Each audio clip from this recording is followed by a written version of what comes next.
Você é a primeira pessoa que vem aqui que, pelo menos, abertamente curte o heavy metal.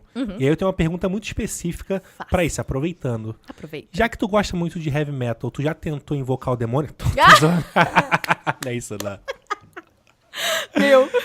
Como Que é o preconceito sobre quem curte metal? Porque, pra mim, né, quando eu era jovem, eu já tive a minha época roqueiro, por mais que hoje é o gênero que eu menos curto, eu menos ouço. Porém, pra mim é claro que a sociedade, ela, de fato, ela julga. Porque fala que é música do demônio, que enquanto tá cantando, tá invocando o demônio ali, e assim vai. Tu sente que isso mudou com o tempo ou continua a mesma coisa? Eu acho que deu uma melhoradinha, mas não 100%, óbvio, porque existe o estereótipo, né? Se a gente vê um filme, coloca um único metaleiro, ele vai ser o cara, né, do avesso, aquele cara chatão, que senta no fundão da escola, que ninguém é amigo e que provavelmente é muito violento, enfim, tem esse estereótipo. Sim.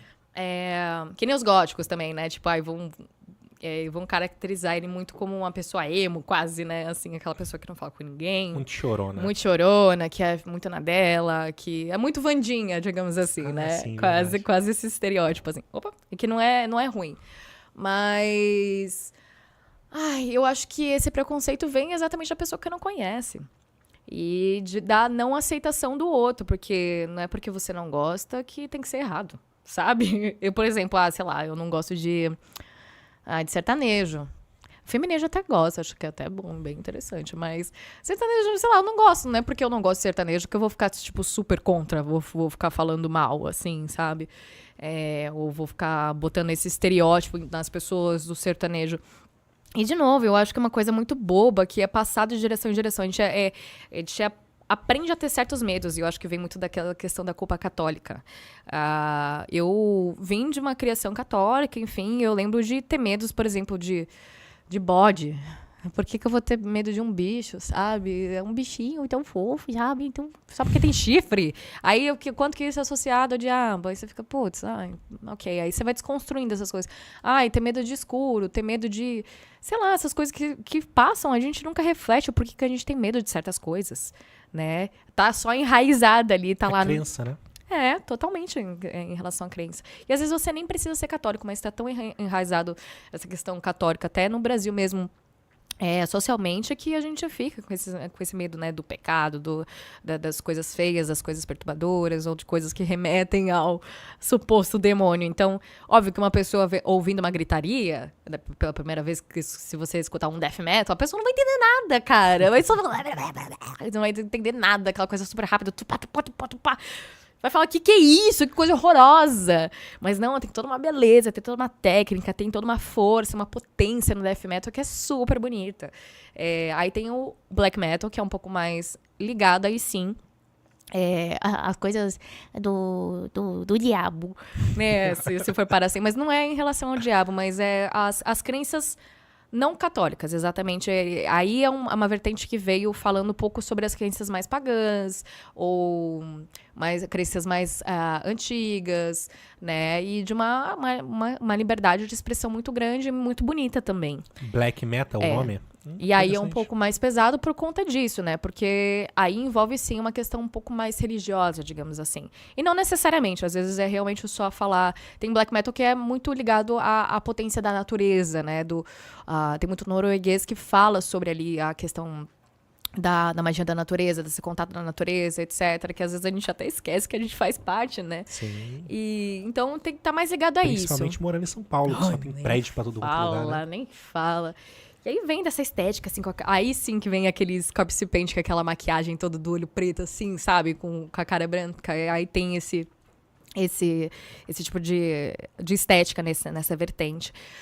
Mas exatamente para externar essa vontade, né, do grito que tá entalado, assim, sobre certas coisas, as coisas que a gente tá revoltado, realmente. E acho muito bom isso na arte, da gente poder se expressar dessa maneira. Porque tem muita coisa que a gente tá aqui, né, cara, eu preciso falar sobre isso daqui pertence sobre a mim, eu tô cansado disso, daquilo, e pô, vem o metal e acolhe isso. Eu lembro que tem... não sei se era no documentário, algum filme, alguma coisa do Metallica, que eles vão gravar um clipe na cadeia, e eles falam, cara, a raiva é o último sentimento que a gente acolhe. E dá pra perceber isso na cadeia. O quanto que é necessário a gente botar pra fora, né? A gente entender a nossa raiva. E eu vejo isso até na terapia, gente. Porque, realmente, quando a gente tá revoltado, assim, ao invés da gente acolher aquilo, a gente quer reprimir, né? A gente engole porque fala, não, é feio. Lógico que a gente não precisa sair socando as pessoas, não é isso que eu estou falando, tá, gente? Mas é em relação ao sentimento. Imagina. Mas não é nesse sentido. Mas a gente entender que esse sentimento existe e que ele pode ser, sim, expressado. E aí existem vários tipos de expressão. E aí é um momento que a gente entende, acolhe e começa a funcionar o tic-tac, porque a gente não tá internalizando. Bora gritar todo mundo aqui. Dá um gritinho bem agudo. Não, mas é muito interessante ver essa ótica, né, de quem vive. Porque faz todo sentido. Esse sentimento, principalmente de reprimir, principalmente baseado no que o senso comum diz pra gente, o que a gente aprendeu que, cara, não é legal. E você vai gritar, vão achar que você tá ou batendo em alguém, ou tem alguém te batendo. E às vezes não, a gente precisa gritar mesmo, Sim. né? É saudável. Eu trabalhei lá no Flow, né? Eu fiquei lá quase 2 anos e Chique. foi o ambiente mais maravilhoso que eu já trabalhei na vida. Porque a gente gritava. A gente queria, às vezes, zoar, botar pra fora, xingar alguém. A gente se xingava e ria depois. Nada ficava preso, sabe? Era muito maravilhoso. E vai de encontro com tudo que você tá falando. Porque ali, eu sentia que eu era bem mais leve relacionado a tudo no mundo, inclusive. É porque nada ficava preso. Sei. Dava vontade de gritar. Você tá sendo acolhido ali, aí ninguém tá te impedindo, e é isso, sabe? E ninguém julgando. Óbvio, né? A gente tem ambientes e ambientes, né, gente? A gente não vai chegar no trabalho e falar, nossa, que raiva do meu chefe, cara! E vai ficar gritando.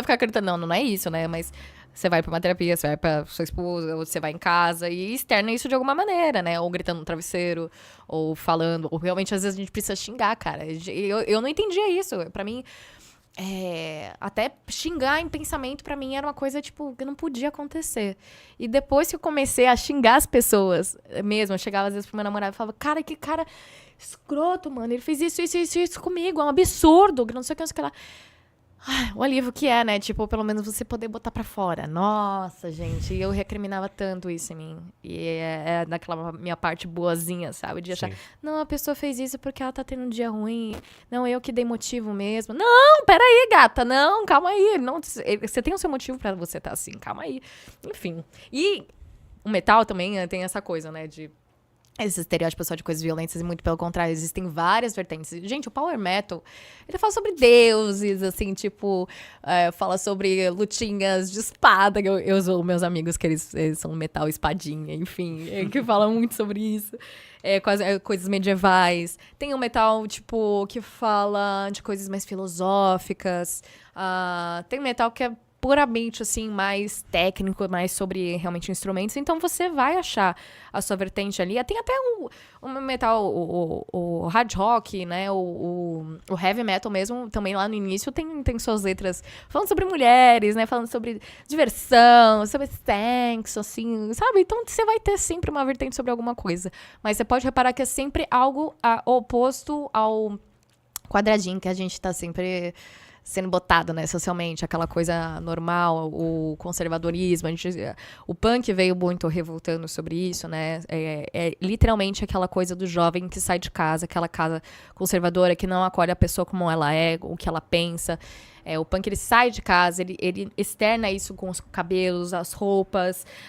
Ele fala muito sobre minorias, pessoas que estão sendo caladas naquela época, politicamente também. Eles são contra todo tipo de política e eles externam isso na música. Então vem aquele som que é super rápido, que é super veloz, mas é quase isso, é quase o grito.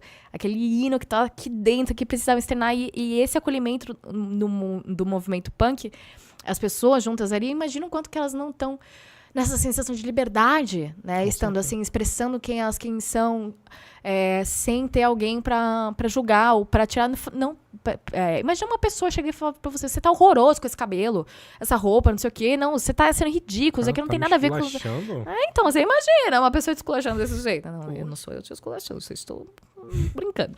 Mas é horrível você, né, se reprimir Demais, por tá conta doido. disso, por conta do que o outro acredita. A gente tem que ser o que a gente é, a gente tem que externar o que a gente é, a gente tem que externar o que a gente pensa e também saber acolher o outro, porque não adianta, eu quero ser metaleiro, mas também não respeitar, tipo, outros movimentos que existem por aí, né? Claro.